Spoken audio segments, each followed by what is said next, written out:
The date was April 3rd, 2023, 2:47 a.m. The luxury cruise ship Paradise Dawn sent its final transmission somewhere in the North Pacific. 847 souls on board, 0 survivors, or so we thought. 6 months later, the Coast Guard received a signal, not from the ship, but from a lighthouse that had been officially abandoned for 24 years, on an island that wasn't supposed to have anyone living on it. My name is Detective Cassandra Maddox. I expose the truths others would rather keep buried. This is one of those truths. April 3rd, 2023. The Paradise Dawn hit a rogue wave during an unexpected storm. The ship listed, then capsized within minutes. Most passengers drowned immediately.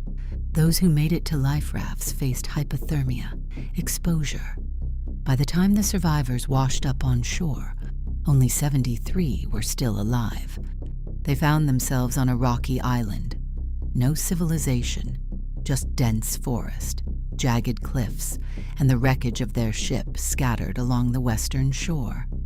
When they finally found the survivors, there were 30 of them left from 73 who washed ashore. And when we asked what happened to the others, they pointed at the lighthouse. Let me tell you what happened on that island, because what those 30 people experienced, it's not something you forget. Among the survivors was a civil engineer named Michael Reeves, pragmatic, level-headed. He immediately organized search parties. They found fresh water. They found shelter in caves along the cliff face. And on the 3rd day, they found the lighthouse, Beacon Point 7, 4 miles northeast of their crash site. The place was a wreck, windows shattered, door hanging off hinges, rust everywhere. But Marcus Reeves saw something the others didn't. Potential. The light mechanism was still there, old but functional. If he could get it working, if he could send a signal, someone might see it. He convinced a team of 5 to help him. They'd make the 4-mile trek, get the light operational, and send an emergency signal. Simple plan. None of them came back. One of the survivors, Jennifer Walsh, said they waited 3 days. Marcus said it would take maybe 1 day to get the light working, then they'd come back. But 3 days passed. Nothing. So they sent another group, 4 people this time, just to check, to see if maybe Marcus's team needed help. They didn't come back either. 9 people gone. No bodies, no blood, just gone. The survivors made a decision. No one else goes to the lighthouse. They'd find another way to signal for help. But then things got worse. David Albert, another survivor, said it was maybe a week after the second group disappeared when they woke up one morning and found something on the center of their camp.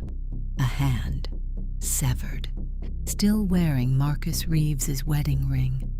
No blood trail, no footprints, no indication of how it got there. 3 days later, a jacket belonged to one of the women from the second group, torn, blood-stained, placed on a rock where everyone would see it, then a shoe, then a watch, then pieces of something else disturbing. Leave it up to your imagination. Every few days something new appeared, always in the middle of the night, always where it couldn't be missed, always a message. They didn't make it, and you won't either. Another survivor, Sarah Matthews, said they started keeping watch at night, rotating shifts, but no one ever saw anything. They'd go to sleep, and when they woke up, there'd be something new. James Park mentioned people were breaking down. Some wanted to try the lighthouse again. Others refused to go anywhere near that side of the island. People were dying anyway. Starvation, infections, exposure. By June, the survivor count had dropped from 73 to 43, some from natural causes, some from suicide, and some just walked into the forest toward the lighthouse and never came back. A few weeks later, another one of the survivors, Daniel Wright, decided he was going to the lighthouse to get that light working. He didn't care what happened to the others. He didn't care what was out there. He was getting them rescued. Daniel Wright left at dawn on September 12th, 2023. According to his testimony, the lighthouse was abandoned, decaying, but functional. He said the mechanism was old but intact. He found fuel reserves in the basement, and the emergency generator still worked. So he turned it on. The light activated, full power, visible for 40 miles, and that's when Daniel heard it. Knocking. From below me. From the basement. 3 knocks, then silence, then 3 more. He called out, asked if someone was there. The knocking stopped. Then he heard footsteps coming up the stairs, and he through the forest back to camp. When he looked back, the light was still on. The next morning, the Coast Guard detected the signal. It was odd because the lighthouse had been dark for 24 years, but they sent a rescue team immediately, and that's when they found the survivors. 30 people, emaciated, traumatized, clinging to life. During the search of the island, they found someone else. He wasn't one of the survivors. He was the lighthouse keeper. The rescue team searched the lighthouse and found signs of someone living there. Old lighthouse keeper logs listed him as Thomas Hendricks, the last keeper of the station. However, this lighthouse was closed in 1999, and no one should have been living there. They brought him in for questioning as standard procedure. He was a survivor of an isolated incident and possible witness to the deaths of multiple people. Because when they ran his fingerprints, there was no match found. They didn't match Thomas Hendricks. The real Thomas Hendricks died in 2011. His body was found washed up on a beach 40 miles south of the lighthouse. His face was run through facial recognition software, and an FBI wanted poster appeared. Julian Voss, wanted for embezzling $47 million from his employer in 2011. He was also suspected of murdering a federal witness who were going to testify against him. He disappeared October 2011. He was last seen in Seattle, Washington. After a lengthy investigation, it was discovered that Julian Voss came to this island in 2011. He needed to disappear because of his impending criminal case. He knew about the lighthouse rotations and knew the real Thomas Hendricks would be alone. He killed him and took his identity. Beneath the lighthouse, Voss found a chamber. Old stone, storage space that had been used by previous keepers for equipment, and a perfect hiding place. Voss still had connections from his old life and bribed Marcus Chen, the supply boat captain, to not only keep his presence on the island secret, but keep transporting more than just food and fuel. The lighthouse became a waypoint. Ships would drop cargo offshore. Chen would collect and store it here, then distribute it to the mainland through his legitimate shipping routes. Voss wasn't just hiding from embezzlement charges. He'd built a drug smuggling operation, using the lighthouse as a distribution hub. For 12 years, millions of dollars in narcotics flowed through the lighthouse. When the Coast Guard shut down the lighthouse in 1999, he panicked because his operation depended on this location. So when a message was sent to the real Thomas Hendricks that the lighthouse would be shut down and to vacate the island immediately, Voss lied.